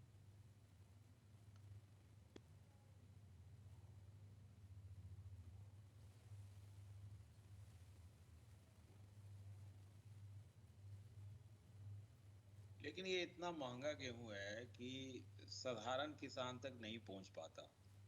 तो अगर तुम रोटी के शौकीन हो गए और बाद में आपको लगता होगा कि मेरे को अच्छी गेहूं की आटे चाहिए, तो देखना तुम मार्केट में जब जाओगे गेहूं के मार्केट में, तो तुम आश्चर्य करोगे कि गेहूं की बहुत अच्छी अच्छी वैरायटी भी होती है। तो ये डिपेंड करता है कि वो फार्मर कैसे हैं। कई ऐसे फार्मर्स होते हैं वो बोलते हैं कि मैं इतना महंगा गेहूं क्यों लगाऊं जब कि मार्केट में भाई कोई गेहूं खरीदने जाता है तो सस्ता गेहूं चाहिए। तो कुछ एक लोग इसको, जैसे जैसे तुमको मैं हिंट दे दूं कि राइस की वैरायटी होती है, तो बासमती राइस का चावल सबसे महंगा मिलता है। तो बासमती राइस का चावल सबसे महंगा मिलता है। अब गांव में आप बासमती चावल लेके बैठ जाएंगे या छोटे से कस्बे में या किसी डिस्ट्रिक्ट में, तो वो बासमती राइस कितने लोग खरीदेंगे? तो वहां पे बासमती राइस किसान कहता है कि नहीं छोड़ो यार, हम नहीं ग्रो कराएंगे, अपने खाने के लिए थोड़ा बहुत ग्रो करा लेता है। वही है गेहूं में। गेहूं में जो लोकल गेहूं की वैरायटी है वही लोग ज्यादा लाइक करते हैं। जो हाई फाई वैरायटी है वो नहीं ग्रो कराते। तो ये सब हाई फाई वैरायटी है, सारबती सोनारा, पूसा, लरमा। चले भाई आगे। Yes sir. अब देखो, अब सुनो, अब यहाँ पे तुमने क्या पढ़ा? म्यूटेशनल पढ़ लिया, तुमने कन्वेंशनल पढ़ लिया। अब एक सोमा क्लोनल वेरिएशन क्या होता है ये सुन लो। तुमने टिश्यू कल्चर में पढ़ा होगा कि टिश्यू कल्चर में जो भी प्लांट डेवलप होते हैं वो मार्फोलॉजिकली एंड जेनेटिकली सिमिलर होते हैं, इसलिए उसको हम लोग सोमा क्लोन बोलते हैं। ठीक है, सोमा मतलब सोमेटिक, क्लोन तो आप समझ ही रहे हो। अब कहता है कि जब टिश्यू कल्चर मेथड होता है तो नहीं होता है एक्सीडेंटली, हम लोग बोलेंगे एक्सीडेंटली वेरिएशन आ जाता है कभी कभी। वो वेरिएशन कैसे आता है, इट इज़ वेरी डिफिकल्ट कि हम कैसे एक्सप्लेन उसको करें, मतलब वो पता नहीं है। लेकिन वो जो वेरिएशन होता है वो उस प्लांट के लिए काफ़ी सिग्निफिकेंट होता है against to resist the diseases. तो उसी में से एक एग्जाम्पल है कि अगर somaclonal variation tissue culture lab में पोटैटो प्लांट में आ जाता है तो पोटैटो वो रेजिस्टेंट हो जाता है फाइटोप्थोरा से। और आपको पता है कि फाइटोप्थोरा डिजीज कॉज करता है लेट ब्लाइट ऑफ पोटैटो। यही है।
Done, sir.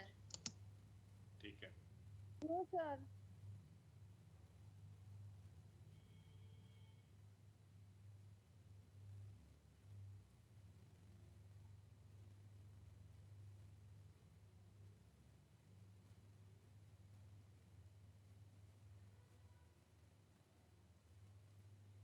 Done, sir. देखो तुम लोग इसको लिखना मत, क्योंकि ये बस 9.1 का टेबल है जिसमें क्रॉप में wheat, brassica, cauliflower, coffee, chilli दिया हुआ है।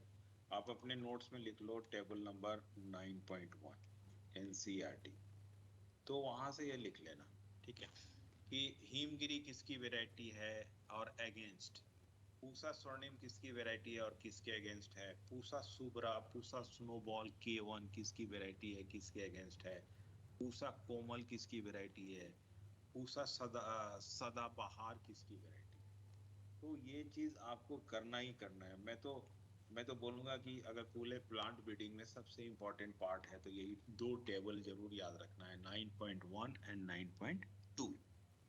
तो इसको तो तुम एनसीईआरटी से टेबल से कर लेना। अब आ जाओ जेनेटिक इंजीनियरिंग की हम लोग बात करेंगे।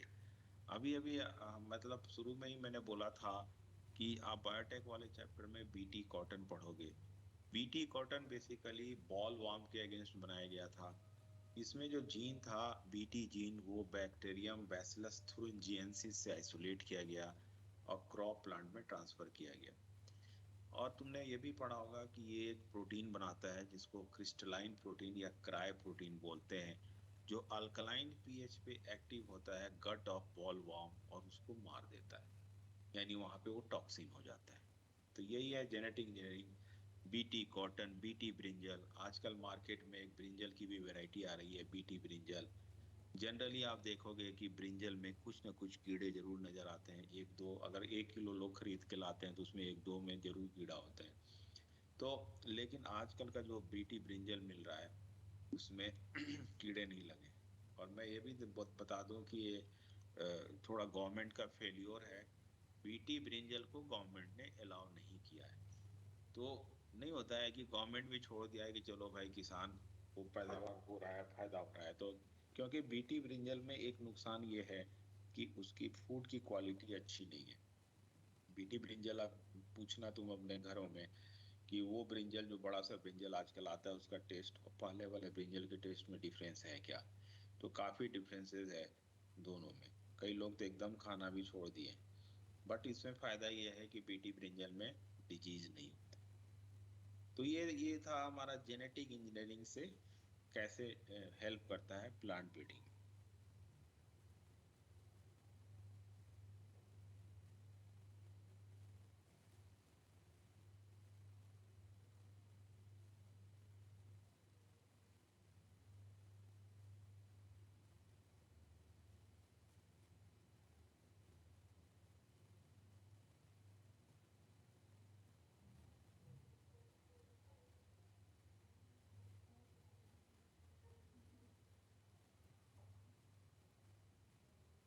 सर, हम लोग जो इम्प्रूव वैरायटी बनाते हैं क्वांटिटी के लिए बनाते हैं या क्वालिटी के लिए? दोनों के लिए, दोनों के लिए बनाते हैं और दोनों का एक अलग अलग टाइप है। जब शुरू में क्या किया गया, शुरू में नहीं होता है कि इतनी गरीब जनता है तो उसको खिलाओ। जब वो पैदावार बढ़ने लगी तो इसमें हम लोग क्वालिटी डालने लगे। अभी तुम लोग थोड़ी बस मैं आगे आने वाला हूँ, तुम पढ़ोगे बायो फोर्टिफाइड वेराइटी। तो बायो फोर्टिफाइड वेराइटी का मतलब क्या होता है कि उसके अंदर कुछ एक न्यूट्रिएंट्स को इंट्रोड्यूस करोगे तो ऑब्वियस है उससे क्वालिटी बढ़ेगी तुम्हारी, यस। Yes sir. फूड की क्वालिटी बढ़ जाएगी। तो ये है कि भाई एक छोटी सी बात है कि जैसे हम लोग चावल दाल जम के खा लेते हैं, क्या एक थाली में आपको काजू किशमिश परोस के दिया जाए कि 1 किलो काजू और आधा किलो किशमिश और कुछ छुहाड़े और ये सब खाइए, खा पाओगे बताओ? नो है? सर। तो वही है नो कि सर। पहले हम लोग इतने भारत सब हैं, हम लोग भी ऐसा नहीं है, बहुत हाई फाई सोसाइटी को बिलोंग करते हैं। भारत में पहले खाना चाहिए, तो खाना मिल गया। अब धीरे धीरे साइंटिस्ट कह रहा है कि नहीं, उसके क्वालिटी पे कंट्रोल करो। तो मान लिया बीटी ब्रिंजल तो उसने डाल दिया, लेकिन बीटी ब्रिंजल में जो क्वालिटी होना चाहिए ब्रिंजल का वो सही नहीं है। जैसे तुम लोग अभी पढ़े होगे, बायोटेक में पढ़े थे, 12th में भी पढ़ के आए होगे कि एक टोमेटो की वैरायटी है फ्लेवर सेवर टोमेटो। तो फ्लेवर सेवर टोमेटो में से एक मॉडिफाइड वैरायटी मार्केट में आ रही है। जो मार्केट में टमाटर तुम देखते हो, दो तरह का टमाटर मिलता है। एक टमाटर यस मार्केट से घर जाते जाते उड़ जाता है, देसी। और एक टमाटर का इतना थिक पेरिकार्प होता है कि उसको फ्रिज के बाहर भी रख दीजिए तो खराब नहीं होता। ठीक है, लेकिन आज भी तुम किसी बंदे से पूछो कि आपको देसी टमाटर और वो हाइब्रिड टोमेटो में से कौन सा टोमेटो अच्छा लगता है खाने में, तो क्या बोलेगा बताओ? देसी। देसी बोलेगा। तो यही चीज है कि न्यूट्रिएंट क्वालिटी अब हम सुधारेंगे। पहले हम क्वांटिटी सुधार लिए, यील्ड, अब हम न्यूट्रिएंट क्वालिटी पे जाएंगे। ठीक है, अब देखो पहले एक चीज हम लोग और पढ़ लें कि plant breeding for developing resistant to insect pest. भाई अब ये तो लास्ट था, पैथोजन का हो गया, अब जरा इंसेक्ट पे आ जाते हैं। तो हॉलो स्टेम है और सॉलिड स्टेम है। किसको काटना आसान है? सॉ फ्लाई के लिए। सॉ फ्लाई जो काटता है स्टेम को, उड़ा देता है काट के, रात भर में काट देते हैं। बताओ। Hollow hollow. तो साइंटिस्ट ने क्या किया, कहा कि साहब ऐसा करो कि जो सॉलिड स्टेम वाला है ना, उसका जीन ट्रांसफर कर दो या उसको क्रॉस कराओ। दूसरी तरफ आप लोग को सबको पता है कि इंसेक्ट को नाइट्रोजन और शुगर दोनों ज्यादा चाहिए। तो ऐसा करो ना कि नाइट्रोजन और शुगर कम हो जाए, तो ऑब्वियस है वहां पे भी इंसेक्ट नहीं आएगा। तो साइंटिस्ट ने अब क्या किया कि प्लांट्स के अंदर मॉर्फोलॉजिकल और बायोकेमिकल एडेप्टेशन वाला कैरेक्टर चुनना शुरू किया कि नेचर में कुछ एक ऐसा कैरेक्टर है। जैसे मैं तुमको थोड़ा सा हिंट दे दूं कि कई ऐसे प्लांट देखे होंगे जिसमें मिल्की लैटेक्स होगा। ठीक है, तो जो मिल्की लैटेक्स है ऑब्वियस है कि वो इंसेक्ट को रेजिस्ट करता है। एक प्लांट है जिसका नाम है कैलेप्टोफिस, उसके अंदर मिल्की लैटेक्स होता है और उसमें एक केमिकल होता है कार्डियक ग्लाइकोसाइड्स। उस केमिकल को कैटल एकदम लाइक नहीं करते, तो कैटल देख के भागता है उसको। तो हो गया ना भाई।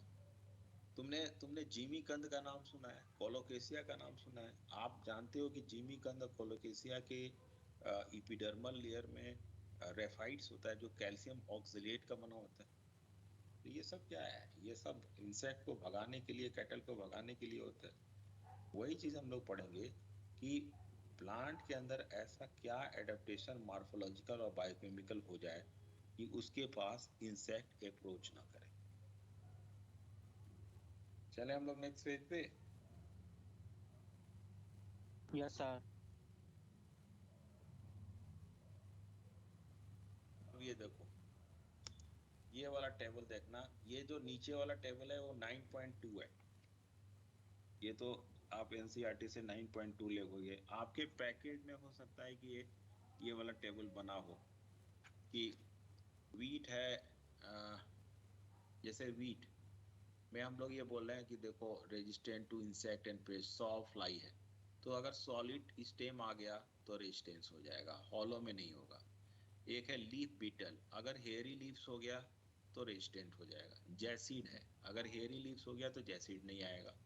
बॉल वॉर्म है, अगर smooth leave and absence of nectar हो गया तो नहीं आएगा।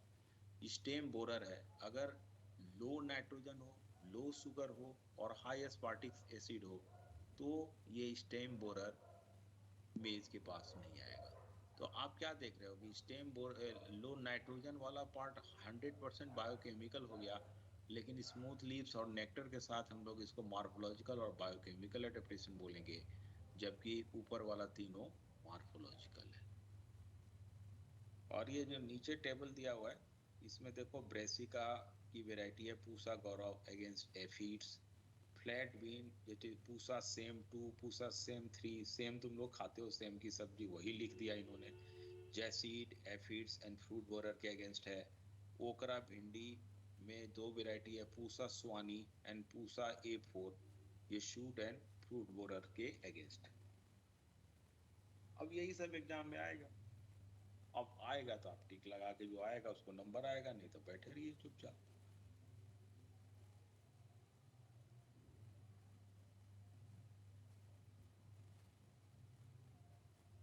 या तो आप इसका स्क्रीनशॉट ले लें, और या तो आपके बुक में है ऑलरेडी।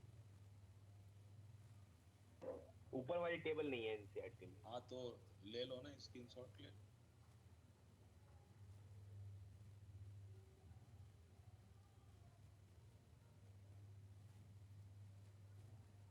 हो गया सर। ठीक है, चलिए।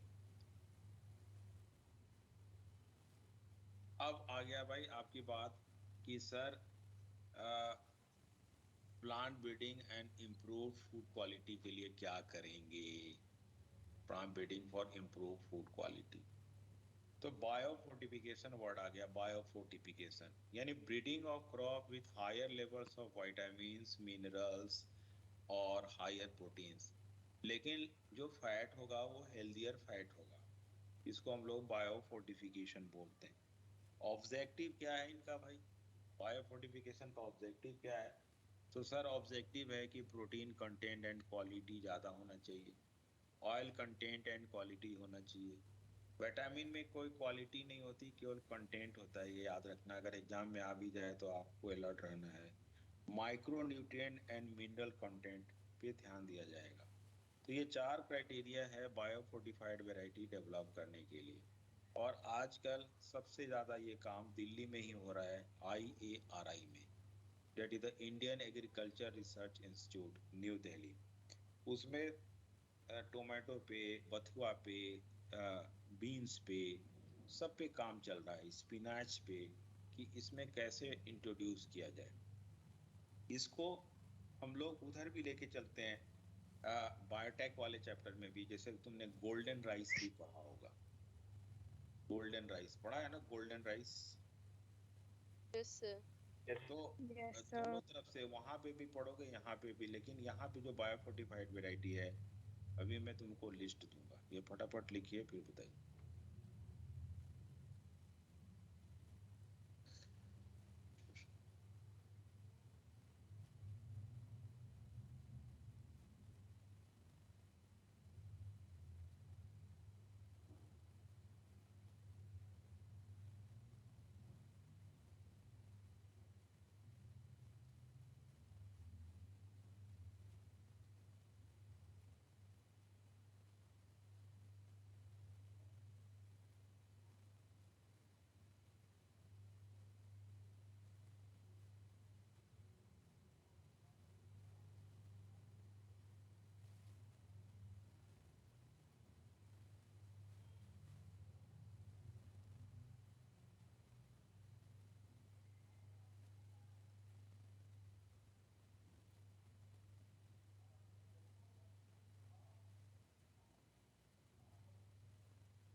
Done sir.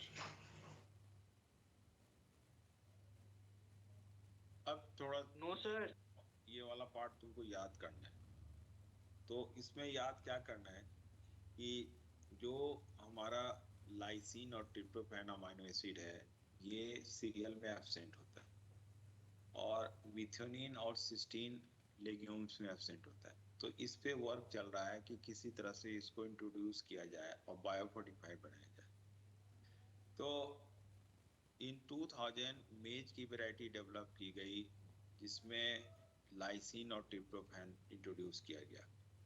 तो लाइसिन रिच जो मेज है वो है प्रोटीना, शक्ति एंड रतन। मैं अभी याद होगा, मैंने आपको रत्ना बोला था राइस की वैरायटी। और भी अभी हम लोग आगे पढ़ेंगे, इतना फटाफट लिखो तुम।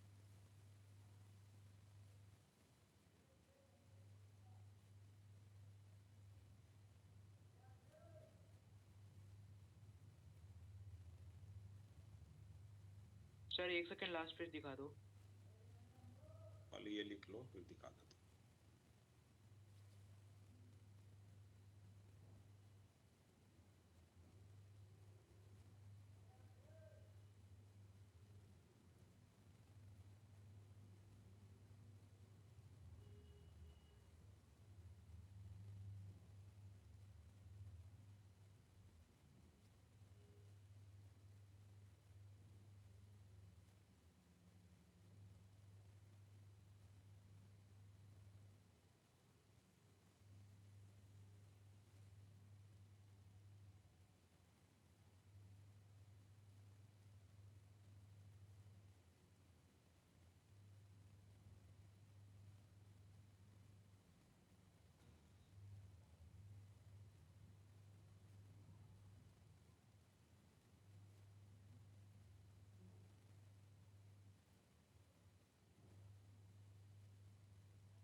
हो गया? Sir. No sir. No sir.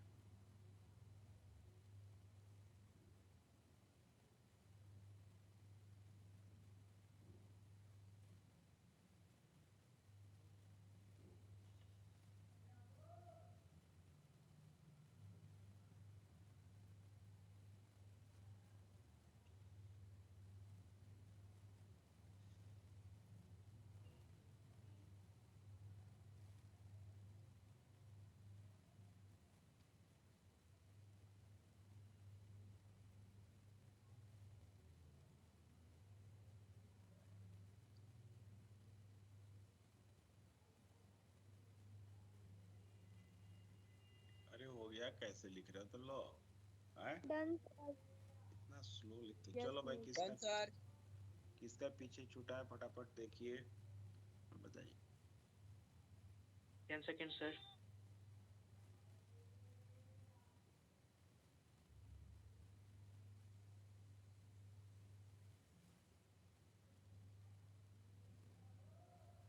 हो गया सर। व्हीट की वैरायटी है एटलस 66, जो रिच इन प्रोटीन है।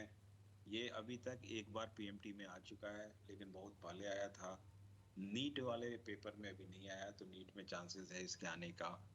राइस में अगर आप लोग, हालांकि ये बोलने में बड़ी तकलीफ होती है कई लोगों को कि मैं गांव को बिलोंग करता हूं, तो मैं बताता हूं कि मैं गांव को बिलोंग करता हूं। अब लो सुन लो। तो गांव में क्या होता है, सभी लोग गांव को बिलोंग करते हैं। अकबर भी किसी गांव से ही आया था। तो अगर हम लोग गांव की बात करते हैं, तो गांव में जो फ्लडेड एरिया होता है, वहां पे देखे होगे लाल लाल चावल मिलता है। कई बच्चे देखे भी होंगे लाल चावल। तो ऐसा Yes, नहीं sir. था कि तो उसको साइंटिस्ट ने Yes. कलेक्ट किया और उससे फोर्टिफाइड वैरायटी डेवलप करा दिया। Iron rich variety of rice containing more than 5 times as much iron as in the usually consumed variety। और उसका कलर थोड़ा रेडिश होगा। अगर आप लोग पोहा खाते होगे, तो तुम लोग बिग बास्केट के साइट पे जाके तुम मंगाना, तुम कि ऑनलाइन मंगा सकते हो कि रेड पोहा, ठीक है। और वो थोड़ा महंगा भी देगा, क्योंकि उसमें आयरन होता है। चावल भी मिलता है उसी तरह से। अब देखिए, ये जो लिस्ट है, ये बुक का ही लिस्ट है, ऐसा कोई अपने मन से नहीं बना हुआ है। कि IARI new Delhi have developed many biofortified varieties of vegetables rich in vitamin A, rich in vitamin C, rich in calcium and iron and rich in protein। सबका लिस्ट है, और इसको अगर धीरे धीरे याद करोगे तो जरूर याद हो जाएगा। जैसे रिच इन विटामिन ए में carrot, pumpkin, spinach. Vitamin C वाला बिटर गार्ड, बथुआ, tomato, mustard. Rich in calcium and iron में स्पिनच, बथुआ। और रिच इन प्रोटीन में बीन्स। बीन्स का 3 टाइप्स है, broad bean, French bean, love beans. और लास्ट में हमारा garden peas.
Done, sir.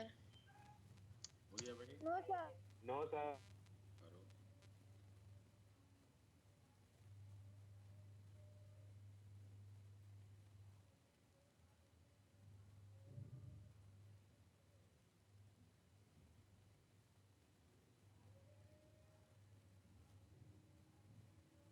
Sir beans में पहला क्या लिखा है? इसमें बीन्स में रिच इन प्रोटीन का beans. Broad bean, broad bean, French bean, लवलव बीन, 3 तरह का बीन्स होता है, ब्रॉड, फ्रेंच, लवलव।